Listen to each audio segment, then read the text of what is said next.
नए साल की पार्टी पर मेरे खास मेहमान आने वाले थे।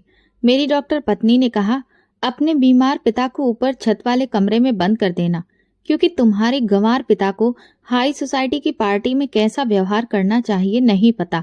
अगर कोई ऐसी वैसी हरकत कर दी तो मेरी तो नाक ही कट जाएगी। मैंने चुपचाप सिर हिला दिया, जबकि पिताजी की आंखों में आंसू आ गए। मेरी पत्नी ने उन्हें ऊपर वाले कमरे में बंद कर दिया। वो अपने साथ रामायण लेकर चली गई।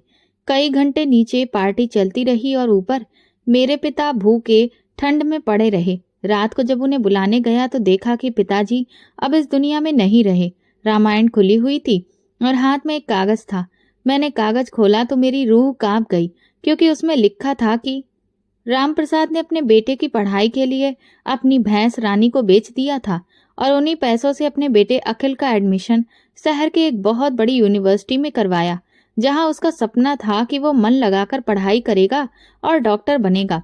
पिताजी, मैं आपका सिर गर्व से ऊंचा कर दूंगा, अखिल ने राम प्रसाद से कहा तो वो हल्की मुस्कान के साथ बेटे के कंधे पर हाथ रखकर बोले, बस बेटा, मन लगाकर पढ़ना।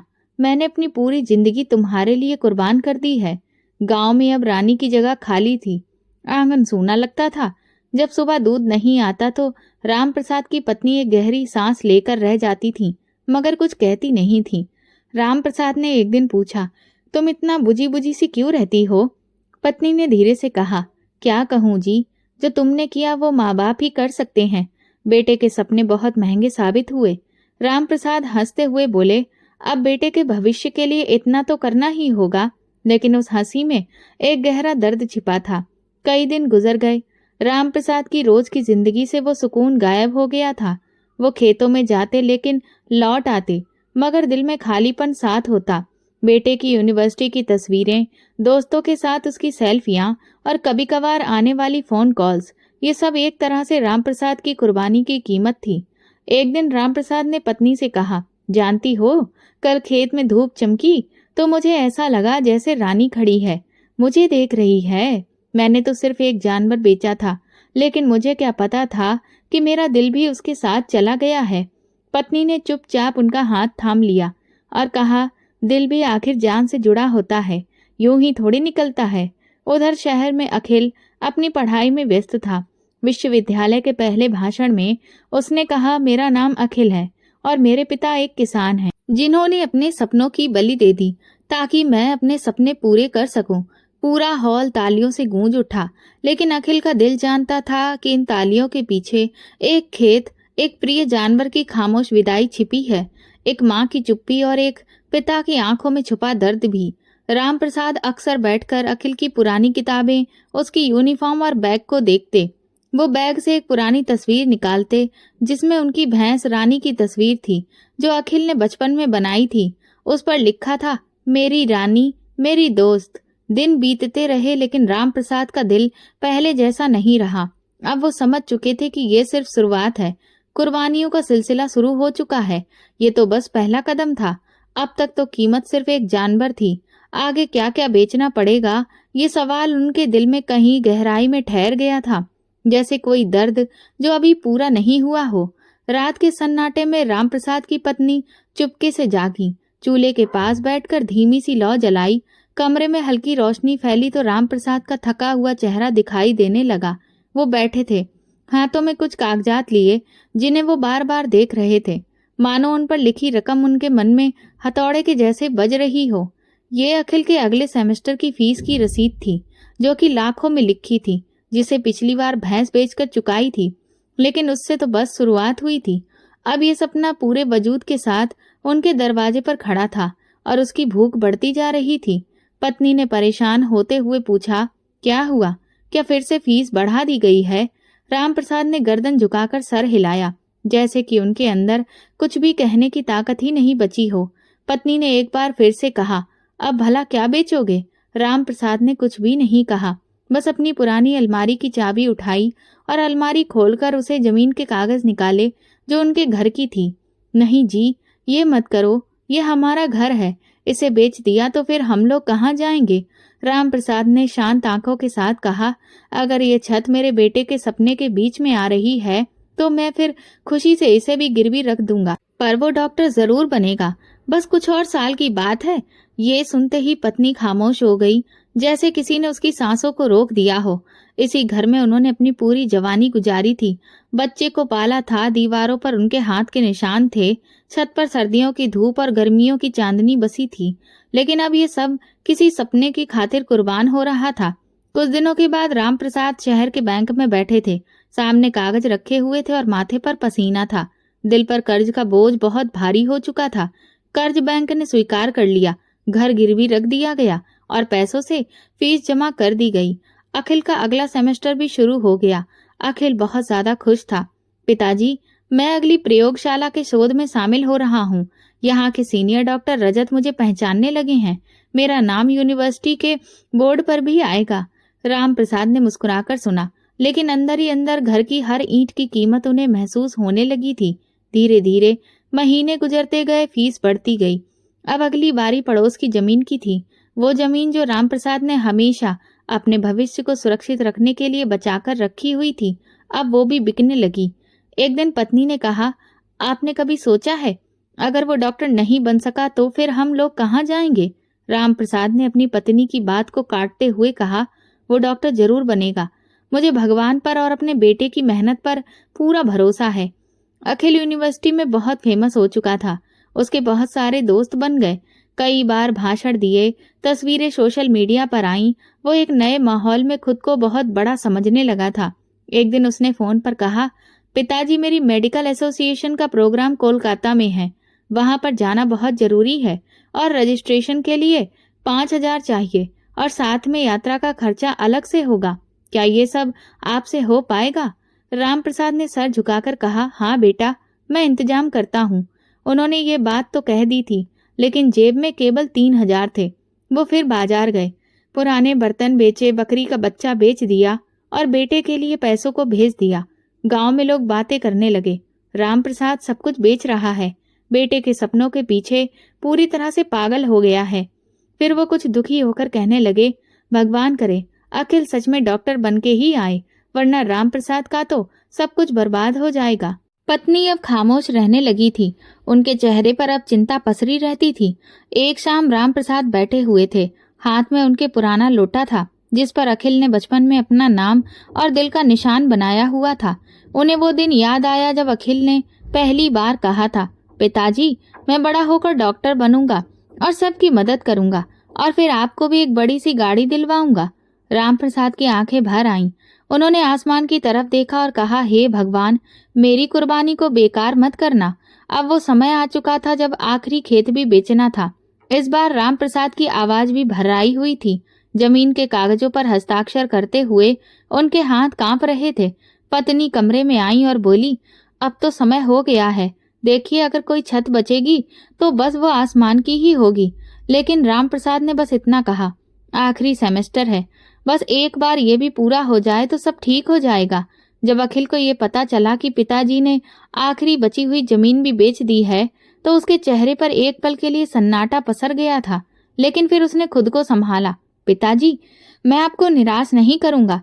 मेरे अंतिम परीक्षा की तैयारी पूरी है। राम प्रसाद ने उसे आशीर्वाद के साथ विदा किया, लेकिन दिल में एक अजीब डर बैठ गया था, जैसे सपने पूरे होने की जगह किसी अंधेरे में खो रहे हों। गर्मियों की तपन थी, परीक्षा का आखिरी दिन था। अखिल के हाथ पसीने से भीगे हुए थे, दिल में अनजानी बेचैनी थी। परीक्षा के कमरे के दरवाजे पर खड़े होकर उसने आखिरी बार जो कुछ भी याद किया था उसे दोहराया, माँ के आशीर्वाद को याद किया और परीक्षा के कमरे में दाखिल हो गया। उसे पता था कि ये सिर्फ एक एग्जाम नहीं था, ये एक सफर का फैसला था, एक यात्रा का निर्णय था, एक ऐसी यात्रा जो राम प्रसाद ने अपने सपनों की बुनियाद पर शुरू की थी। लेकिन किस्मत की कलम कभी कभी उन सपनों के रंगों को फीका कर देती है। परीक्षा के बाद दिन, रात और हफ्ते जैसे रुक से गए थे। राम प्रसाद हर दूसरे दिन अखिल को फोन करते, बेटा तुम्हारे एग्जाम कैसे हुए? और हर बार अखिल धीमी आवाज में जवाब देता, पिताजी, भगवान सब कुछ ठीक कर देगा। राम प्रसाद कुछ महसूस कर रहे थे, कुछ अजीब सा। वो अब ज्यादा समय तक भगवान के आगे बैठकर प्रार्थना करते रहते थे। पत्नी भी अब पहले जैसी शांत नहीं रही थी, वो लगातार चिंता में रहती थी। एक दिन उन्होंने कहा, अगर भगवान ने हमें फल नहीं दिया तो? राम प्रसाद ने केवल एक बात कही, तो जो भी होगा वो फिर भगवान की मर्जी से ही होगा। रिजल्ट का दिन आ गया था। अखिल ने अपने दोस्तों के साथ कंप्यूटर पर रिजल्ट देखा, लेकिन उसमें अपना नाम नहीं पाया। उसका दिल ये देखकर बैठ गया जैसे किसी ने उसकी आत्मा को ही खींचकर निकाल दिया हो। दोस्तों ने उसे सांत्वना दी, कंधे को थपथपाया, लेकिन वो बहुत अच्छे से जानता था कि इसके लिए सब कुछ दांव पर लगा दिया था। वही सपना आज जमीन में दफन हो गया है। वो दिन बहुत ज्यादा भारी था। अखिल ने राम प्रसाद को फोन किया, लेकिन उसके शब्द गले में ही अटक गए थे। वो सिर्फ इतना कह पाया, पिताजी मैं पास नहीं हो पाया। दूसरी तरफ पूरी तरह से खामोशी पसर गई थी। फिर राम प्रसाद की टूटी हुई आवाज आई, ठीक है बेटा, भगवान सब ठीक करेगा। राम प्रसाद की आवाज में वो हार थी जो किसी योद्धा को युद्ध के अंतिम सिपाही के गिर जाने पर महसूस होती है। उन्होंने फोन बंद किया और कुछ पल ऐसे ही दर्द के बोझ तले बैठे रहे। पक्षी अपने घोंसलों की तरफ लौट रहे थे। सूरज ढल रहा था, लेकिन राम प्रसाद का चेहरा जैसे इस समय से बाहर हो चुका था, बिल्कुल रंगहीन, निर्जीव। पत्नी ने हैरान होकर पूछा, क्या हुआ? तो राम प्रसाद ने धीरे से कहा, अखिल फेल हो गया है। उनकी पत्नी बैठ गई, जैसे किसी ने उनके पैरों तले से जमीन खींच ली हो। तो अब हम क्या करेंगे? राम प्रसाद ने लंबी सांस लेकर कहा, पता नहीं, शायद वो कोई नौकरी ढूंढ ले। कुछ दिन बाद अखिल का फोन आया कि अभी अस्पताल में छोटी सी नौकरी मिल गई थी, वार्ड बॉय की। फिलहाल तनख्वाह बहुत कम थी, लेकिन कुछ ना होने से तो बेहतर ही है। राम प्रसाद ने जबरदस्ती मुस्कुराकर कहा, अच्छी बात है बेटा, काम कोई भी छोटा बड़ा नहीं होता। लेकिन उसके दिल ने चुपचाप कहा, जिस कीमत पर मैंने ये सपना खरीदा उसका परिणाम ये नहीं होना था। राम प्रसाद और उनकी पत्नी ने पुराने जख्मों को पीछे छोड़ने का फैसला लिया। अब वहां पर कुछ भी नहीं बचा था, न जमीन, न घर, न रोजगार, बस यादें थीं जो हर दीवार पर चिपकी हुई उदासी जैसी फैली थी। कुछ पुरानी संदूक, थोड़े से पुराने कपड़े और टूटे हुए सपने, बस यही उनका सामान था। उन्होंने पुराने घर का ताला बंद किया और एक बार पीछे मुड़कर उस दरवाजे को देखा जिसके पीछे उनकी पूरी जिंदगी बीती थी। शहर में अखिल ने छोटे से किराए के मकान की व्यवस्था कर ली थी। वो अपने माता पिता को लेने गया। रास्ते भर खामोशी थी। माँ ने एक बार खिड़की से बाहर देखा और कहा, इन 2 हफ्तों में हमने जैसे अपनी पिछली पूरी जिंदगी को जी लिया। अब ये नजारा भी अजनबी लगेगा। शहर के उस छोटे से फ्लैट में सब कुछ नया था, लेकिन दिल पुराने जख्मों से भरे थे। अखिल सुबह जल्दी अस्पताल चला जाता और शाम को थका हारा लौटता। राम प्रसाद खिड़की से बाहर ट्रैफिक को देखते रहते थे और सोचते कि जो जिंदगी कभी खेतों में हंसती खिलखिलाती थी, अब सीमेंट की दीवारों में कैद हो गई है। शहर की सुबह गांव की सुबह से बिल्कुल अलग होती थी। ना तो मुर्गों की बांग होती, न खेतों की खुशबू, न पक्षियों का चहचहाना जो दिन की शुरुआत को खूबसूरत बनाते थे। यहाँ सब कुछ तेज, बेरहम और संवेदनहीन था, जैसे इंसानों के चेहरे मोबाइल की चमक से रोशन हो। अब अखिल अपनी नौकरी में उलझा हुआ था। वो अस्पताल के मरीज, रिपोर्ट और दावों की दुनिया में खो गया था।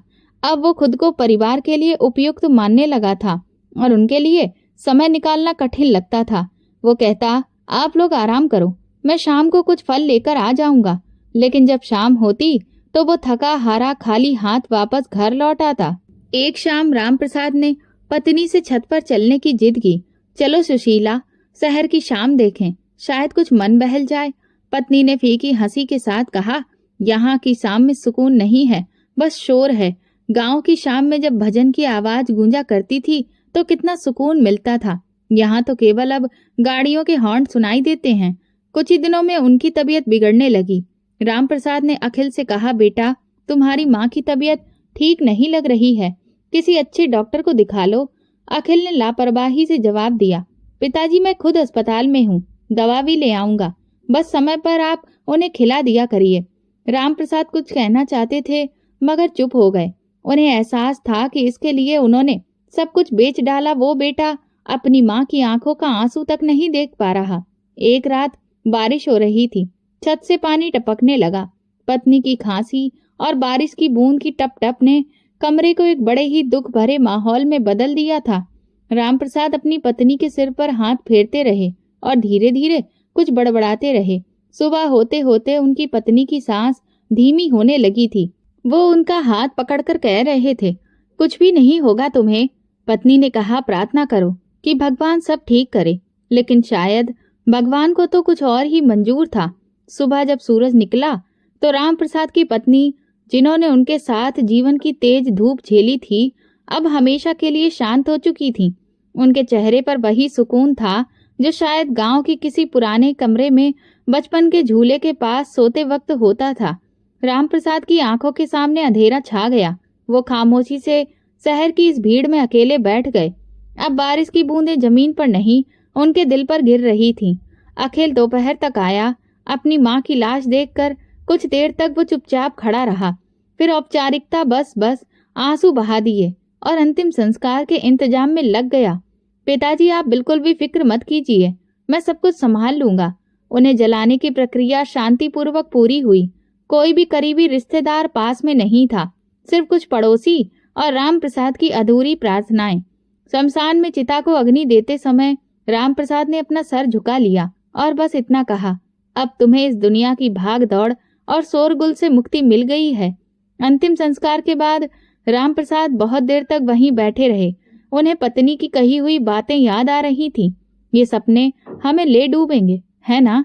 तुम सही कहती थी।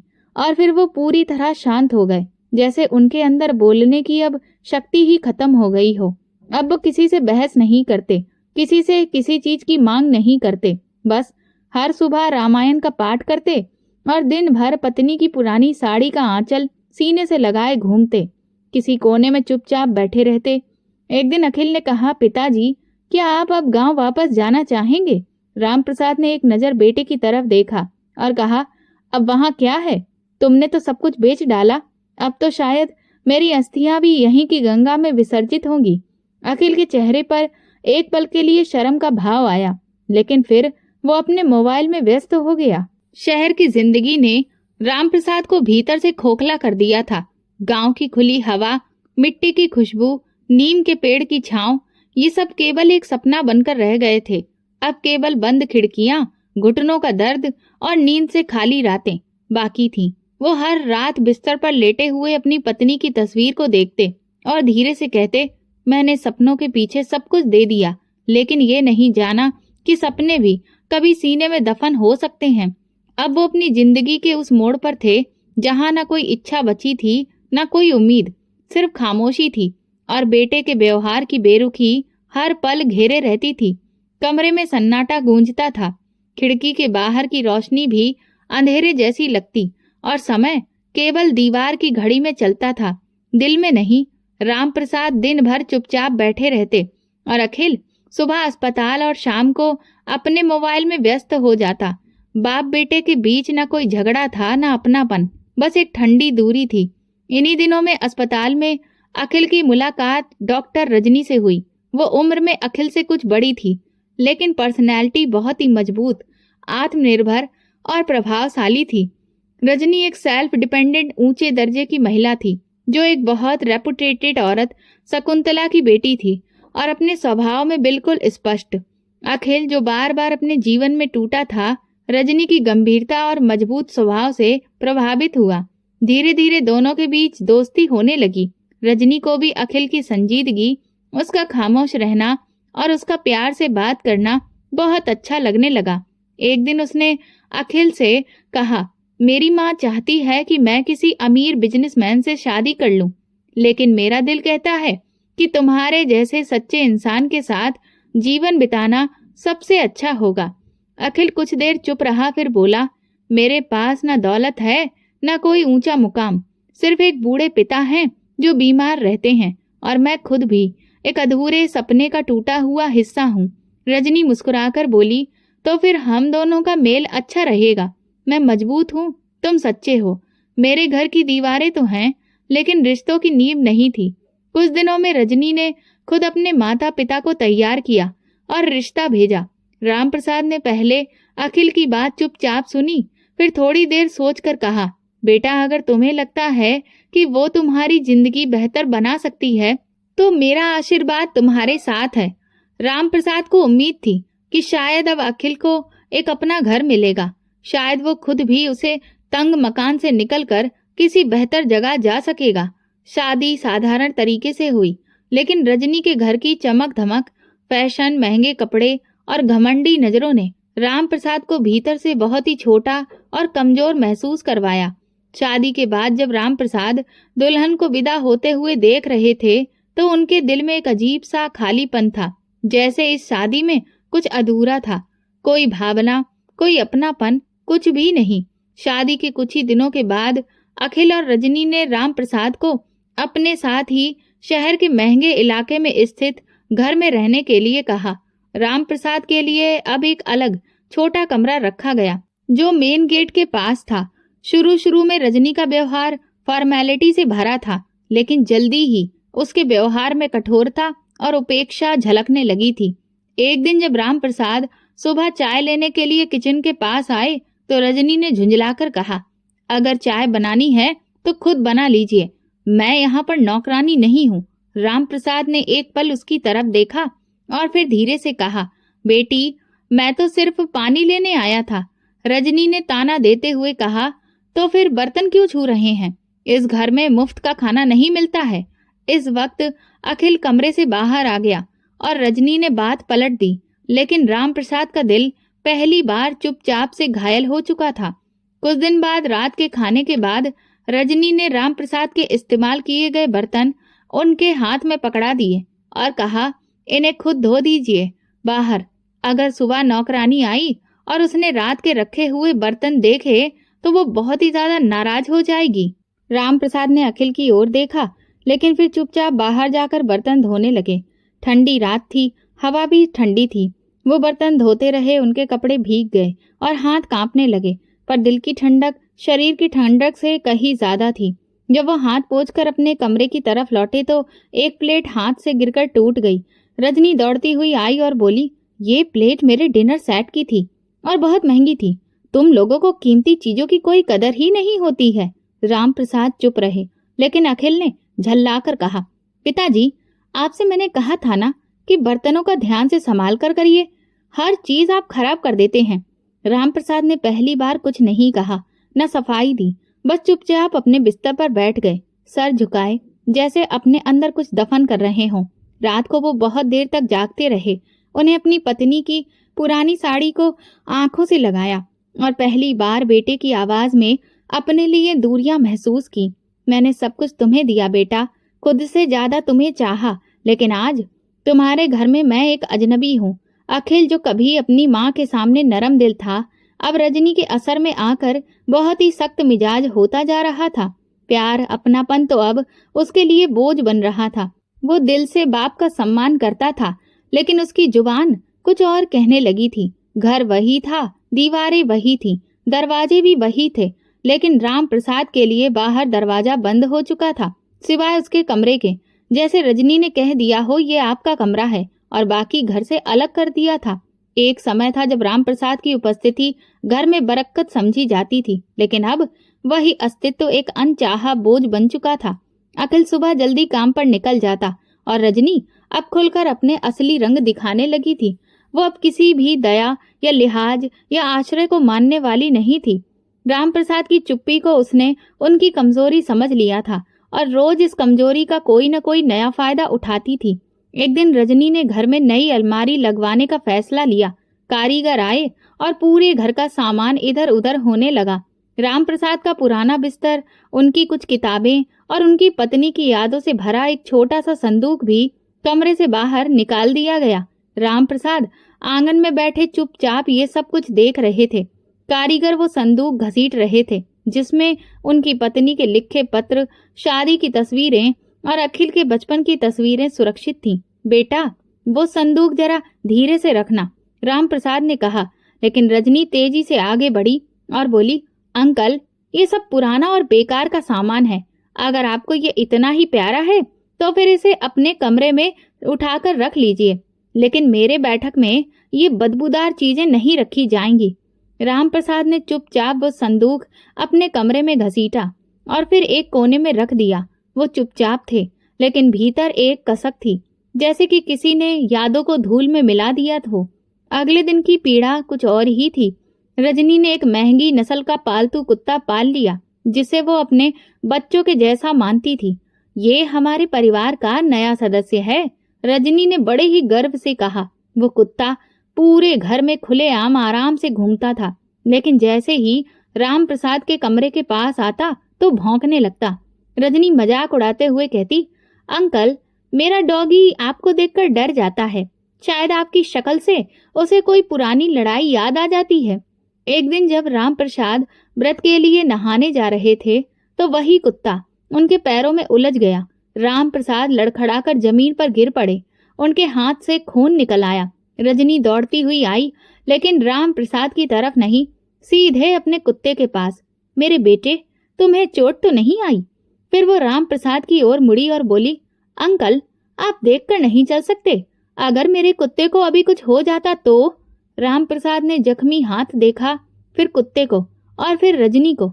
बेटी, मैं गिर गया था, उन्होंने जवाब दिया। रजनी ने सख्त लहजे में कहा, अरे, गिरना तो अब आपकी आदत बन चुकी है, लेकिन अगर दोबारा मेरे डॉगी को कुछ भी हुआ ना तो मैं बिल्कुल भी बर्दाश्त नहीं करूंगी। वो रात राम प्रसाद ने दर्द में बिताई। अखिल से कुछ कहने का मन हुआ, लेकिन तुरंत उनके दिल ने उन्हें रोक दिया। जिसे आंख बंद करते हुए वक्त माँ की मौत की खबर दी गई हो, वो दिल का हाल क्या समझेगा। कुछ दिन के बाद राम प्रसाद की पुरानी चारपाई टूट गई। पीठ में असहनीय दर्द होने लगा था। उन्होंने रजनी से कहा, बेटी, अगर नई चारपाई ना भी दिलवा सको तो कम से कम एक पुराना गद्दा ही बदलवा दो, मुझे बहुत कमर में तकलीफ होती है। रजनी ने अपनी आंखें सिकोड़ते हुए कहा, अंकल, यहाँ मैं कोई धर्मशाला या दान पुण्य का संस्थान नहीं खोल रखा है। अगर यहाँ की सुख सुविधाएं पसंद नहीं आ रही हैं तो चुपचाप अपना सामान बांधकर वृद्धाश्रम चले जाइए, वहाँ आपके जैसे बहुत लोग रहते हैं। ये बात राम प्रसाद के दिल पर जैसे बिजली बनकर गिरी। जो मेरी मेहनत का बना हुआ घर था, उसे मैं इस घर में रहने वालों के खातिर लुटा दिया था, और आज इन लोगों के घर में खुद मेरे लिए ही जगह नहीं बची थी। उसी रात राम प्रसाद ने पुराने संदूक से अपनी पत्नी की अंगूठी निकाली और उसे अपने चेहरे से लगाते हुए वो रोने लगे। तुम होती तो ये सब ना होने देती, तुम होती तो मेरा बेटा मुझे यूं बेबस ना देखता। अब रजनी का अत्याचार एक नया ही रूप ले चुका था। वो जानबूझकर राम प्रसाद का खाना समय पर नहीं देती थी और अक्सर नाटक करते हुए कहती, अरे, अंकल के लिए खाना तो मैं रखना भूल ही गई थी। कभी कहती, अभी तो उन्होंने नाश्ता किया ही है, तो अभी थोड़ी ना खाना खाएंगे। या फिर वो अक्सर रात की बची हुई सूखी सब्जी उन्हें दे देती। कहती, पिताजी को भला ये सबसे क्या ही फर्क पड़ता होगा। वो अक्सर राम प्रसाद के साधारण पहनावे पर भी भद्दी भद्दी बातें करती। कभी किसी ने देखा है ससुर को इस तरह की धोती और कमीज पहनकर मेहमानों के सामने आते हुए? भगवान के लिए इनसे कहो कि ये अपने कमरे से बाहर ना निकला करें। अब राम प्रसाद को खाने के समय घर के बाहर दरवाजे के पास थाली पकड़ा दी जाती। कभी बासी रोटी तो कभी बचा कुचा खाना। वो सब चुपचाप खा लेते, जैसे जिंदगी की इस अपमानजनक स्थिति को वो अपनी किस्मत मान चुके हों। एक दिन राम प्रसाद ने संदूक से पत्नी की लिखी एक चिट्ठी निकाली, जिसमें उसने अपने दुख लिखे थे। हे भगवान, जिस बेटे के लिए सब छोड़ के उसके घर में अगर जगह न मिली तो हमें अपने घर बुला ले। तेरी धरती पर जगह की कोई कमी नहीं है। सर्दियों की एक ठंडी सुबह, जब सूरज की किरणें भी खिड़कियों में झांकने से डर रही थीं, राम प्रसाद नींद अधूरी छोड़कर उठ गए। न शरीर में गर्माहट थी, न दिल में उम्मीद। बिस्तर पर पड़े कंबल बार बार खिसक रहा था, जैसे अब वो भी उस बूढ़े से परेशान हो चुका हो। ठंडी हवा दरवाजे की दरारों से भीतर आ रही थी, लेकिन राम प्रसाद के अंदर की ठंड उसे मौसम से कहीं ज्यादा कचोट रही थी। अब रजनी रोज सुबह दरवाजा खटखटाकर कहती, अंकल, चाय बनानी है तो बर्तन धोकर लीजिएगा।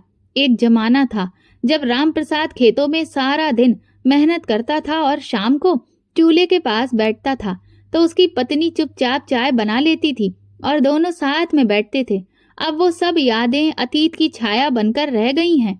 आज भी वो बर्तन लेकर बाहर गए। पानी बर्फ के जैसा ठंडा था, हाथ कांप रहे थे। नीचे झुककर नल खोला तो कपड़ों तक में ठंड समा गई। ठंडी हवाओं ने कमर पर चोट की तरह असर किया। हाथों से झाग नहीं बन रहे थे, उंगलियां सुन्न हो रही थीं, लेकिन वो चुपचाप बर्तन धोते रहे, जैसे ये उनका ही काम हो। वापसी में रजनी की कीमती प्लेट एक मामूली सी ठोकर से फर्श पर गिर गई और टूट गई तो जैसे घर में तूफान आ गया। रजनी तेजी से बाहर आई और आवाज तेज करते हुए बोली, ये क्या किया आपने? आप हर बार यही करते हैं। ये भी मेरे ब्रांडेड डिनर सेट में से एक थी। मेरी माँ ने मुझे ये गिफ्ट में दी थी। आपको पता भी है कि इसकी कितनी कीमत थी? राम प्रसाद ने नजर झुकाकर बस इतना कहा, बेटी एक बार और माफ कर दो, गलती हो गई, हाथ सुन्न पड़ गए हैं। रजनी ने हाथ नचाते हुए जवाब दिया, गलती? हर बार आपसे कुछ ना कुछ टूट ही जाता है। बस अब बहुत हो चुका, चीजों को संभाल कर रखिए। इसी दौरान अखिल कमरे से बाहर निकला। आंखें अभी भी नींद से भरी थीं, लेकिन पत्नी की आवाज ने उसे जगा दिया था। क्या हुआ? रजनी ने बताया, आपके पिता ने एक बार फिर मेरी प्लेट तोड़ दी है। मैंने आपसे कितनी बार कह चुकी हूँ कि इन्हें बर्तनों से दूर रखिए। अखिल ने पलटकर पिता को देखा। पिताजी, आप ये सब काम छोड़ दीजिए। अगर आपका शरीर साथ नहीं देता है तो फिर कुछ मत किया करिए।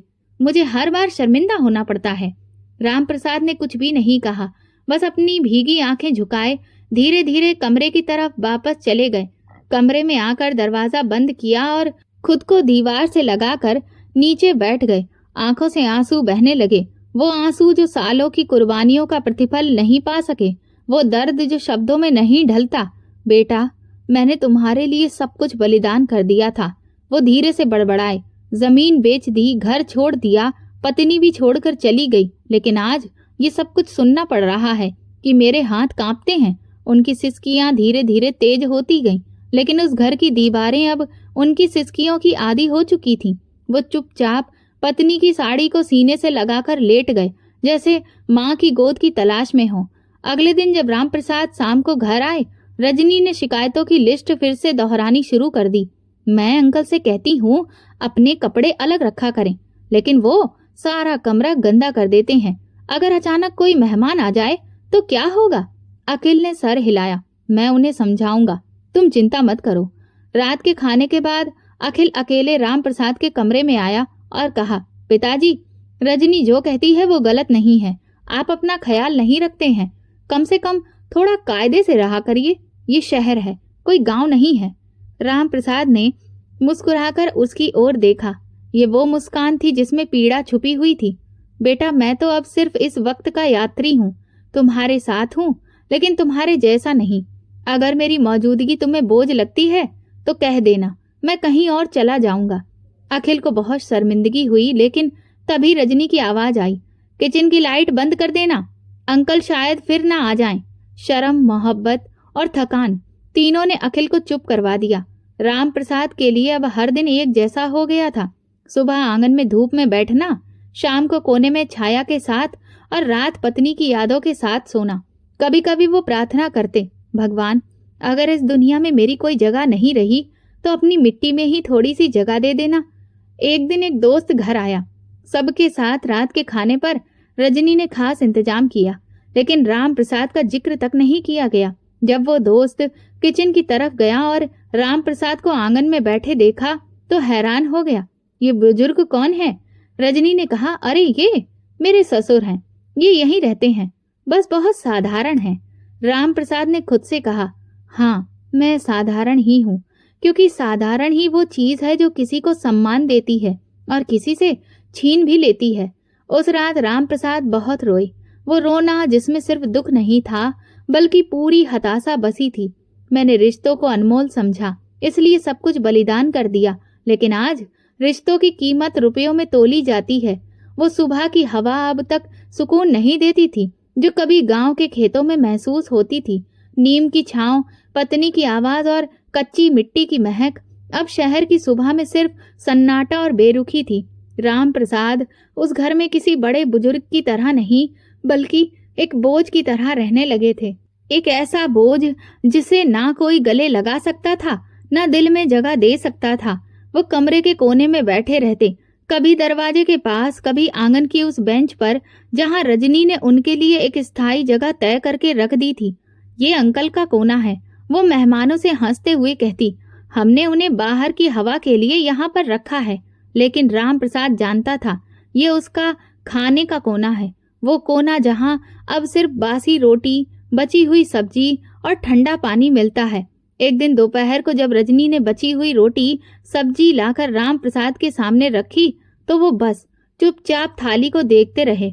सब्जी पर तेल जमा हुआ था और रोटी बुरी तरह से अकड़ी हुई थी, जैसे समय की बेरहमी ने उसे और ज्यादा कठोर बना दिया हो। अंकल, भूखे रहने से तो यही ठीक है कि इसी को खा लीजिए, रजनी ने मजाक उड़ाते हुए लहजे में कहा। राम प्रसाद ने धीरे से थाली उठाई और दरवाजे के पास बैठकर खाने लगे। वो निवाले जो कभी पत्नी प्यार से बनाकर देती थी अब जुबान पर छाले जैसे लगते थे। अखिल उस समय घर पर नहीं था, अस्पताल में ड्यूटी पर था। शाम को लौटा तो रजनी ने हल्के अंदाज में कहा, आपके पिताजी ने आज भी खाना आंगन में खाया। उन्हें ड्राइंग रूम की हवा शायद पसंद नहीं आती है। शायद। अखिल ने बस मुस्कुराकर सर हिला दिया। अब वो हर बात में अपनी पत्नी की हाँ में हाँ मिलाने लगा था, चाहे बात कितनी भी तीखी क्यों ना हो। कुछ दिन बाद सर्दी की तेजी और ज्यादा बढ़ गई। राम प्रसाद की तबीयत कुछ बोझिल सी लगने लगी। जब गले में दर्द और माथे पर हल्का बुखार महसूस होने लगा तो उन्होंने खुद से कहा, शायद मौसम का असर है, और चुपचाप अपने कमरे में लेट गए। अगले दिन वो हल्के बुखार के साथ उठे और खांसी शुरू हो गई। कांपते हाथों से दरवाजा खोला और धीरे धीरे आंगन की तरफ बढ़े। रजनी ने दूर से ही कहा, अंकल, आप बुखार में बाहर क्यों आ गए? आपका कमरा ही आपके लिए सही जगह है, मैं वहीं पर दवा भिजवा दूंगी। लेकिन न दवा आई और न कोई खबर। वो सारा दिन बुखार में अकेले लेटे पड़े रहे। कोई देखने तक नहीं आया और ना ही किसी ने दो शब्द तसल्ली के कहे। रात को बुखार और ज्यादा बढ़ गया। राम प्रसाद का शरीर कांपने लगा। वो एक पुराना कंबल ओढ़ छत की ओर देख रहे थे। उनकी जुबान से एक शब्द निकला, सुशीला, अगर तुम होती तो कितना आराम होता। इस वक्त मुझे तुम्हारे साथ की बहुत जरूरत है। इस समय दरवाजे पर काम करने वाला चौकीदार, जो दूर से सब कुछ देख रहा था, धीरे धीरे अंदर आया। बोला, बाबा जी, आपकी तबीयत ठीक नहीं लग रही है, मैं आपको डॉक्टर के पास लेकर चलता हूँ। राम प्रसाद ने कमजोर आवाज में कहा, नहीं बेटा, बस कोई दवा दे दो, बहुत थकान है। चौकीदार तुरंत बाजार गया, कुछ गोलियां और बुखार की दवा के साथ दूध भी गर्म करके ले आया। उसने खुद अपने हाथ से राम प्रसाद को दवा दे दी और कंबल ठीक से उड़ा दिया। बोला, बाबा जी, आप मेरे पिताजी के जैसे हैं, ऐसी हालत में अकेले मत रहा कीजिए। राम प्रसाद की आंखों से आंसू बहने लगे। ये एक अजनबी आदमी था, मगर उसके दिल में इंसानियत जिंदा थी, और एक मेरा अपना सगा बेटा, जिसे मेरा ख्याल तक नहीं था। अगले दिन जब रजनी को पता चला कि चौकीदार दवा देने आया था तो वो गुस्से से भर गई। बोली, किसकी इजाजत से तुम अंदर आए? कौन हो तुम जो मेरे ससुर को दवा दोगे? क्या तुम्हें अपनी लिमिट के बारे में नहीं पता है? चौकीदार चुपचाप खड़ा रहा और सर झुकाए रहा। अपनी औकात मत भूलो, खबरदार, अगर तुमने दोबारा अंदर उनके पास आने की कोशिश की तो नौकरी से निकाल दूंगी। राम प्रसाद दरवाजे के पीछे से सब कुछ सुन रहे थे। वो ना तो चिल्लाए ना ही कुछ कहा, बस अंदर ही अंदर टूट गए। एक समय था जब उनकी पत्नी की तकलीफ पर पूरा मोहल्ला इकट्ठा हो जाता था। आज वो बुखार में पड़े हैं और उनके बेटे का घर उनका दरवाजा भी बंद कर रहा है। जब अखिल घर आया तो सबने इस बात को मामूली बात करके टाल दिया। चौकीदार हद पार कर रहा था, याद रखना, वो सिर्फ एक कर्मचारी है। अखिल ने भी हाँ में हाँ मिलाई और बात का विषय बदल दिया गया। अपने पिता के बुखार की बात तक न की गई। राम प्रसाद ने उस रात खिड़की खोलकर चांद को देखा। चांद तो वही है जो मेरी पत्नी को गांव की छत पर पसंद था, मगर हालात कितने बदल गए हैं।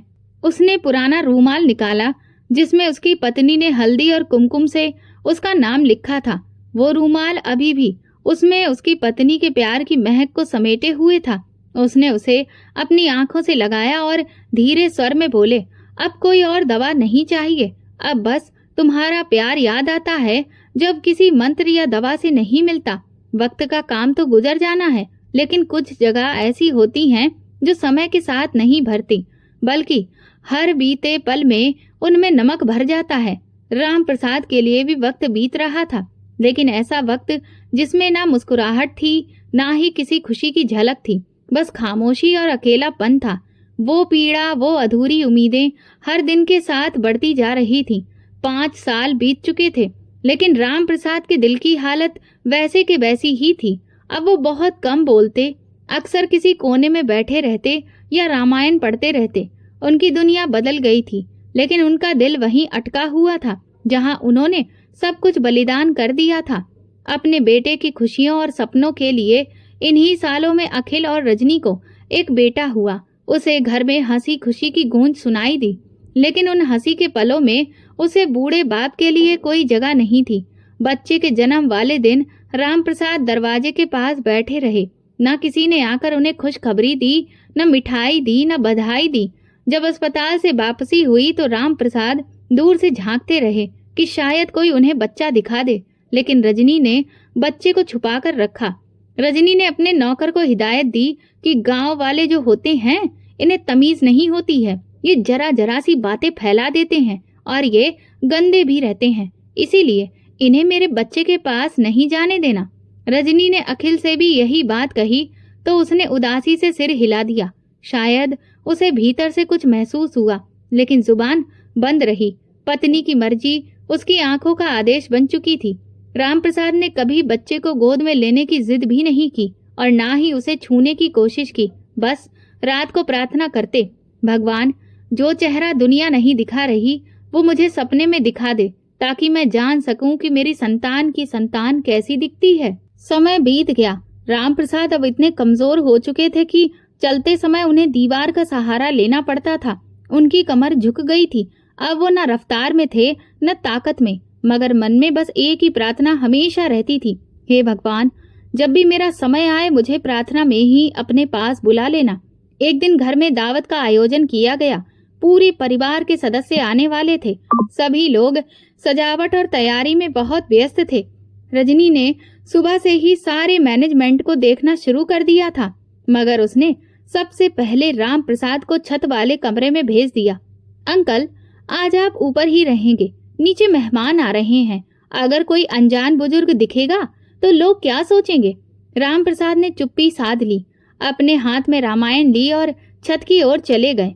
उनके कदम कांप रहे थे, लेकिन उनकी जुबान पर कोई भी शिकायत नहीं थी। बस मन कह रहा था कि ये मेरे बेटे का घर है, पर इसमें मेरे लिए कोई भी जगह नहीं है।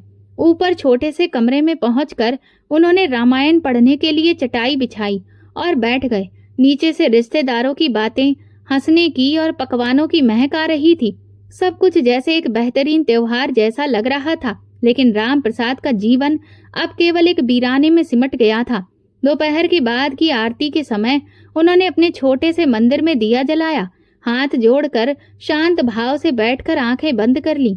लंबे समय तक वो ऐसे ही ध्यान में लीन रहे। शायद कोई प्रार्थना कर रहे थे, अपने मन के भीतर के युद्ध का समाधान ढूंढ रहे थे। रजनी और अखिल अपने मेहमानों की आओ भगत में व्यस्त थे। किसी को भी ये ध्यान नहीं था कि उनके बूढ़े पिता छत पर अकेले बैठे हैं। अगले दिन जब सूरज निकला तो वो आम दिनों की तरह उजाला हुआ नहीं था। घर में गहरा सन्नाटा था, ऐसा जैसे कोई अमूल्य चीज खो गई हो, जैसे किसी प्रार्थना, किसी दिए की रोशनी बुझ गई हो। अखिल की आंख खुली तो सर में हल्का दर्द था।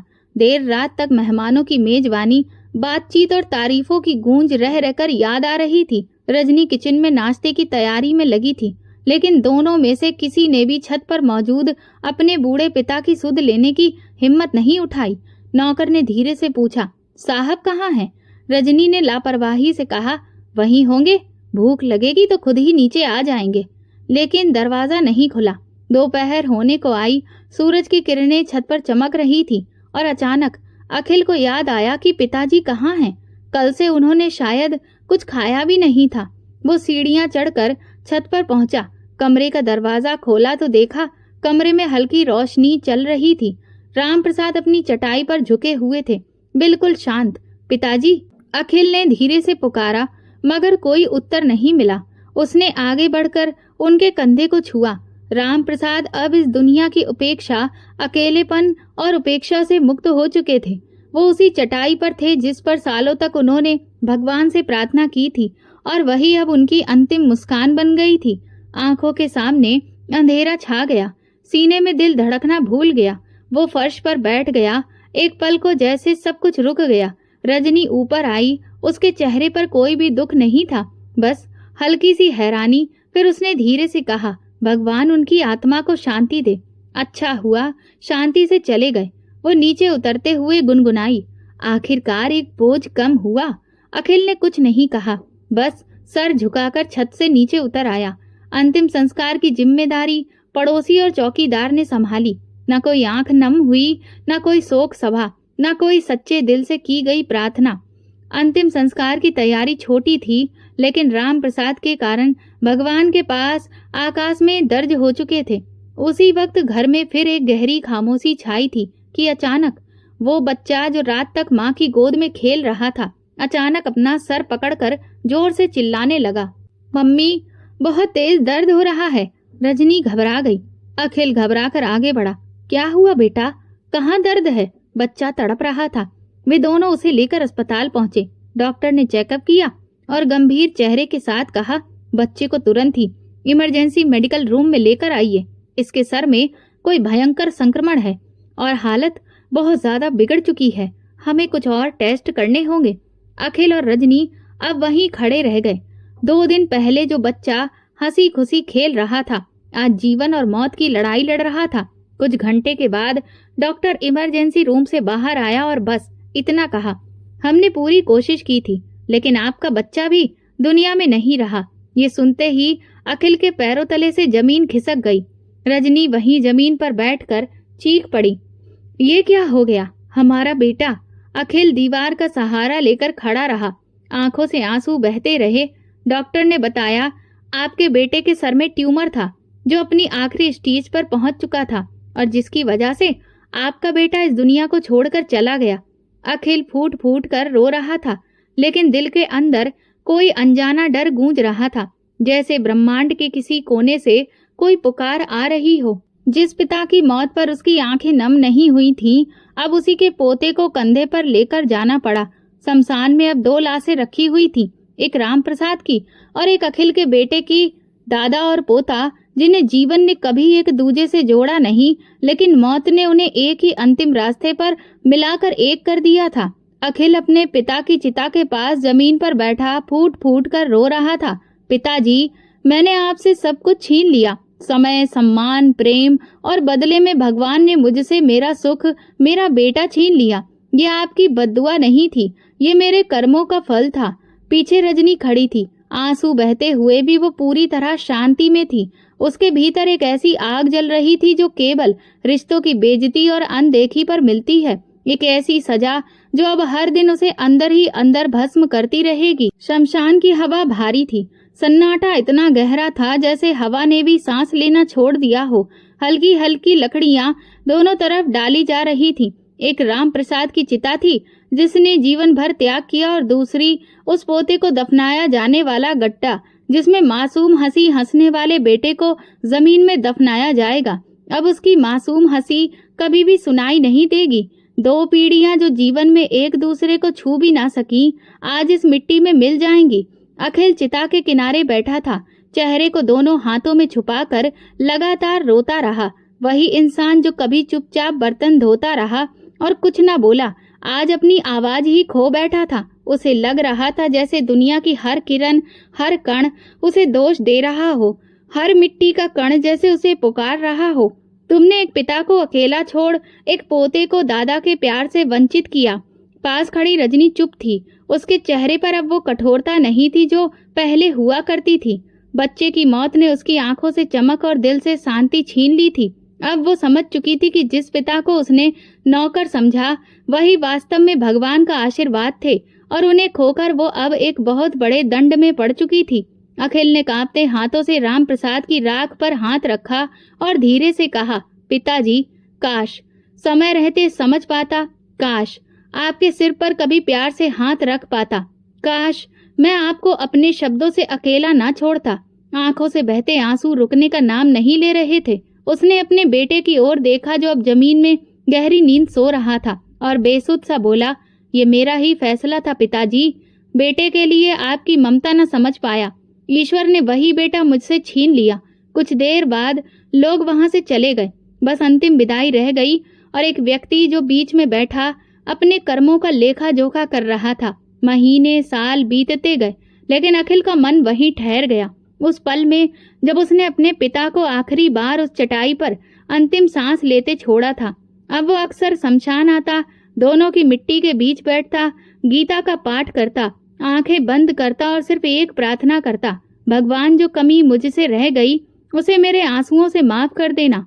माँ बाप के बलिदानों का मूल्य ये संसार कभी चुका नहीं सकता। जो संतान अपने माता पिता को समय रहते नहीं समझ पाती, उसे जीवन में कभी भी सच्चा सुख नहीं मिलता है। अगर समय पर संबंधों की पहचान ना की जाए तो फिर वही समय उन्हें छीन लेता है। माता पिता की सेवा ही स्वर्ग है और उन्हें अनदेखा करना जीवन का सबसे बड़ा दुर्भाग्य। रिश्तों का सम्मान करना चाहिए, क्योंकि जो धरती आज शांत है वही कल हमारे लिए भी नरम या कठोर बन सकती है। दोस्तों, माँ बाप भगवान का रूप होते हैं। जो संतान समय रहते उनके प्रेम और त्याग को नहीं समझती, वो जीवन में कभी भी सच्चे सुख और शांति को नहीं पा सकती है। इसीलिए उनका सम्मान करें, क्योंकि एक बार समय खोया हुआ अपनापन लौटकर कभी नहीं आता। ये वीडियो केवल मनोरंजन के उद्देश्य से बनाया गया है। सभी पात्र काल्पनिक हैं। वास्तविक व्यक्तियों, जीवित या मृत या वास्तविक घटनाओं से कोई भी समानता विशुद्ध रूप से संयोग है। किसी भी व्यक्ति, धर्म या जाति को ठेस पहुंचाने की मंशा नहीं है। अगर आपको हमारी कहानी पसंद आई हो तो कमेंट करके बिल्कुल बताएं। वीडियो को लाइक करें और ज़्यादा से ज़्यादा शेयर करें। चैनल पर नए हैं तो सब्सक्राइब जरूर करें और नोटिफिकेशन बेल दबाएं ताकि अगली अपडेट सबसे पहले आपको मिले। धन्यवाद।